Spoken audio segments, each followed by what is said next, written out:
નમસ્કાર. આજે છોટાઉદેપુર ખાતે ઇન્ટરનેશનલ વિમેન્સ ડેના પ્રોગ્રામના આયોજન કરવામાં આવ્યું છે. એમાં છોટાઉદેપુર જિલ્લાની જેટલી મહિલાઓને જુદા જુદા ફિલ્ડ્સમાં સારી રીતે કામ કર્યું છે અને પોતાના ઘરમાં પણ સારી રીતે કામ કર્યું છે, બધાને સમાન આપવામાં આવ્યું છે. એના સિવાય એક સ્પેશિયલ પ્રોગ્રામ પણ એના ભાગરૂપે આયોજન કરવામાં આવ્યું હતું 8 માર્ચે.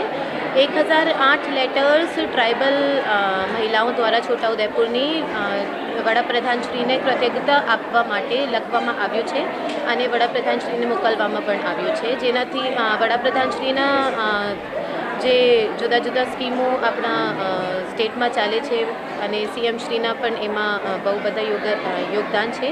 એમને કૃતજ્ઞતા અને થેન્ક યુ આપવા માટે આ લેટર્સ લખવામાં આવ્યું છે અને એમાં જે આપણા અત્યારે ટપાલ ટિકિટ કવાંટ એ પહેલાંના વિમોચન કરવામાં આવ્યું હતું અને જે પોસ્ટલ કવર સ્પેશિયલના વિમોચન કરવામાં આવ્યું હતું એના જ યુઝ કરીને વડાપ્રધાનશ્રીને 1008 લેટર્સ લખીને આપ્યું છે. Thank you.